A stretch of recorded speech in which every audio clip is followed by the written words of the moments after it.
नमस्कार मित्रांनो, आज 4 ऑगस्ट आहे. 4 ऑगस्ट 2024 रविवारचा दिवस आहे आणि रविवारचा दिवस असल्यामुळे मी गावाला आलो होतो आणि पाऊस खूप मोठ्या प्रमाणामध्ये पडतोय. त्यामुळे मी सहज शेताकडे आलो होतो. आता आमच्या शेतामध्ये मी उभा आहे आणि दरवर्षीपेक्षा खूप मोठ्या प्रमाणामध्ये यावर्षी पाऊस पडतोय आणि त्या पावसामुळे शेतकऱ्यांचं मोठ्या प्रमाणामध्ये नुकसान झालेलं आहे. आमचं गाव असेल मुदखेल, त्याचबरोबर भंडारदरा धरणाचा जो परिसर आहे आणि धरणाच्या कडेला जितके गाव आहेत, मग त्यामध्ये कोलटेंबे असेल, रतनवाडी असेल, सामरद, घाटघर, पांजरे, उडदावणे, शिंगणवाडी, लवाळवाडी, मुर्शेद या सर्व गावातील शेतकऱ्यांचं मोठ्या प्रमाणामध्ये नुकसान झालेलं आहे. बांध फुटलेले आहेत, रस्ते वाहून गेलेले आहेत. त्याचबरोबर जी भातशेती आहे तीसुद्धा, ते भात क्षेत्र जे आहे ते सध्या 2 दिवसापासून पूर्ण पाण्याखाली आहे. अगदी भात लागवड केले किंवा नाही हे देखील समजत नाही. या ठिकाणी मी उभा आहे. इथं मी स्वतः रस्ता बनवलेला होता बाकीच्या वावरांमध्ये जायला. तो रस्ता देखील 2-3 दिवसापूर्वी जे पाणी आलं होतं त्या पाण्यामुळे आपण बघू शकता या ठिकाणी बांध होता, तो बांध फुटला आहे आणि ते बांध फुटून जे पाणी गेलेलं आहे त्याच्यामुळे तो खालचा जो रस्ता, अतिशय चांगला रस्ता बनवला होता, तो रस्तासुद्धा धुवून मोठ्या प्रमाणामध्ये नुकसान झालेलं आहे. तर या ठिकाणी जास्त पावसामुळे जे नैसर्गिक धबधबे आहेत त्यांना गिरणाया असं पूर्वीचे लोक म्हणायचे, गिरणाया. तर त्या गिरणायांना किंवा त्या धबधब्यांना किती मोठ्या प्रमाणामध्ये पाणी आलेलं आहे ते आता मी तुम्हाला दाखवतो आहे. अतिशय सुंदर दृश्य या ठिकाणी दिसतं आहे आणि त्यामुळे शनिवार आणि आज रविवार असल्यामुळे पर्यटकांची मोठ्या प्रमाणामध्ये भंडारदरा परिसरामध्ये गर्दी आहे. आपणालाही जर हे धबधबे बघायचे असेल किंवा इकडच्या परिसरामध्ये किती मोठ्या प्रमाणामध्ये धबधबे आहेत, त्याचबरोबर पाणी किती पडतोय, किती पाऊस पडतोय, त्याचबरोबर इकडच्या लोकांचं जीवन हे आपण या ठिकाणी बघायला येऊ शकतात. आता सुरुवातीला मी आपल्याला धबधबे दाखवतोय. या धबधब्यांना रिटर्न फॉल असं म्हटलं जातं, कारण इकडनं जी पश्चिमेकडून जोरात हवा येते त्या हवेमुळे या धबधब्यांचं जे खाली पडणारं पाणी आहे ते पाणी खाली न पडता पुन्हा वरती जातं. जे छोटे धबधबे त्यांचं पाणी, त्याच्यामुळे या धबधब्यांना रिटर्न फॉल असं देखील पर्यटक म्हणतात. अतिशय रांगेमध्ये खूप लहान मोठे असे धबधबे या ठिकाणी आपल्याला दिसत आहेत.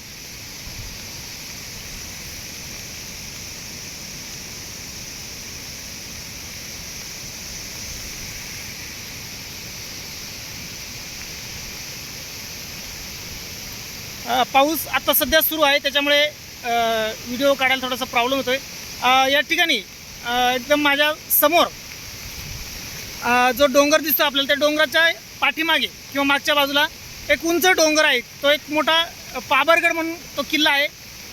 परंतु तो किल्ला आता धुकं इतकं आलेलं आहे की त्या धुक्यामुळे तो किल्ला पूर्ण गायब झालेला आहे.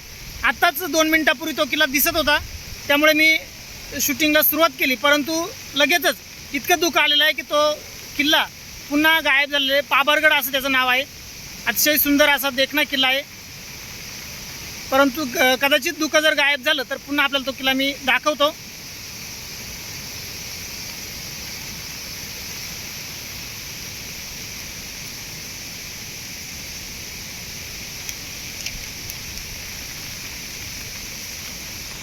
थोडेसे मी तुम्हाला झूम करून दाखवतो आता.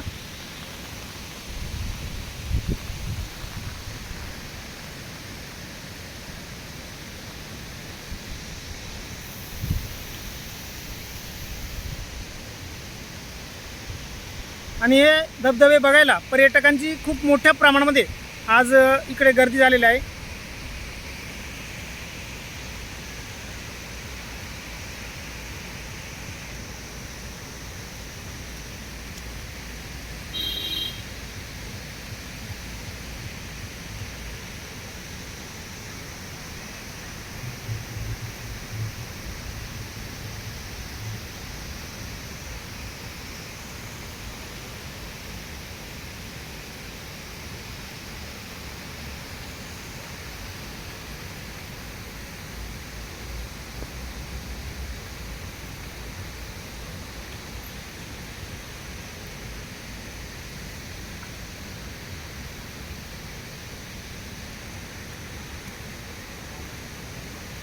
या ठिकाणी आमचा एक बंधू आलेले आहेत आणि ते जे आहेत ते आता इकडं जर बाहेर निघायचं असेल तुम्हाला इकडच्या परिसरामध्ये तर कागद घेऊन किंवा घोंगडी पांघरून आपल्याला बाहेर निघावं लागतं, कारण छत्री सहसा इकडं टिकत नाही, वारा असतो, जास्त पाऊस असतो, त्याच्यामुळे छत्रीचा जास्त उपयोग नसतो.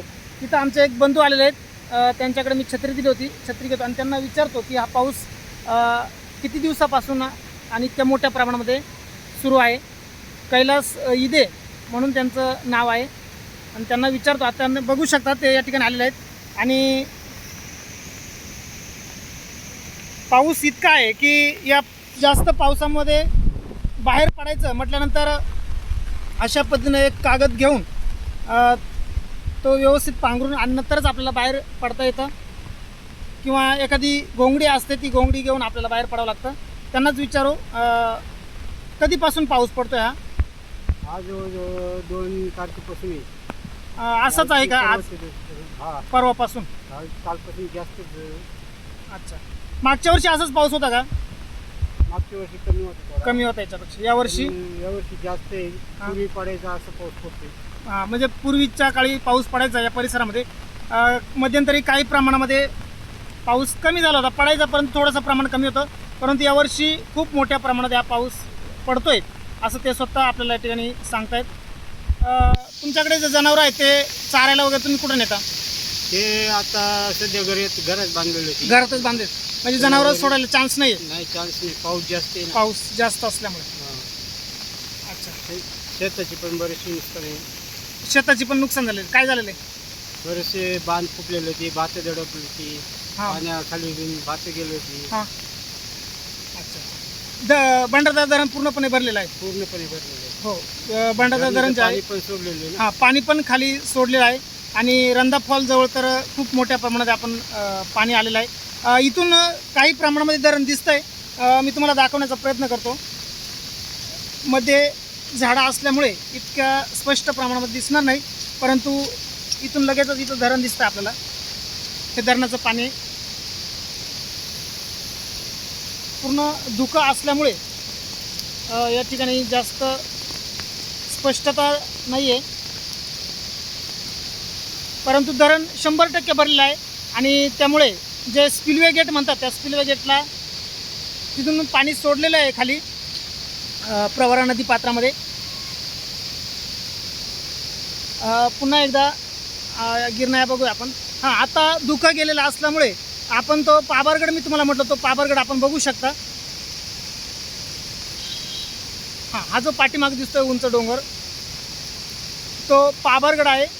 मगाशी धुक्यामुळे तो दिसत नव्हता, परंतु आता धुकं कमी झाल्यामुळे तो पाबरगड आपण बघू शकता.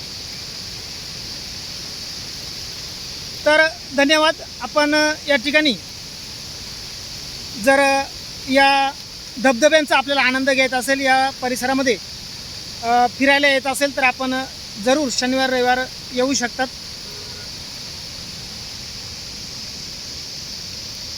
आणि अशाच पद्धतीचे जे धबधबे आहेत ते पुढं अगदी रतनवाडीपर्यंत आपल्याला बघायला मिळतील.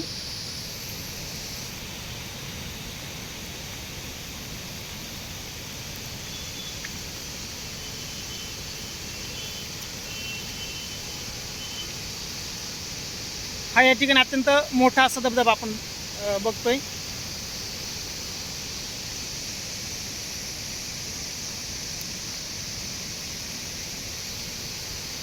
ठीक आहे, तर सर्व या व्हिडिओच्या माध्यमातून मी सर्वांना सांगू इच्छितो की या भंडारदरा परिसरामध्ये जे निसर्गाचं सौंदर्य आहे त्याचा आनंद घेण्यासाठी आपण जरूर या.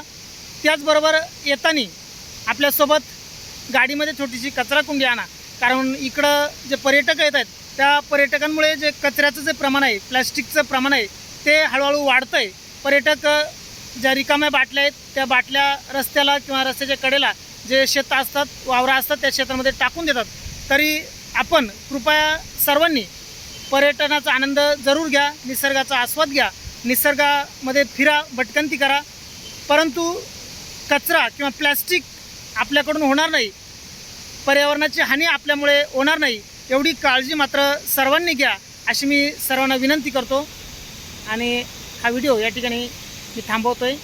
धन्यवाद.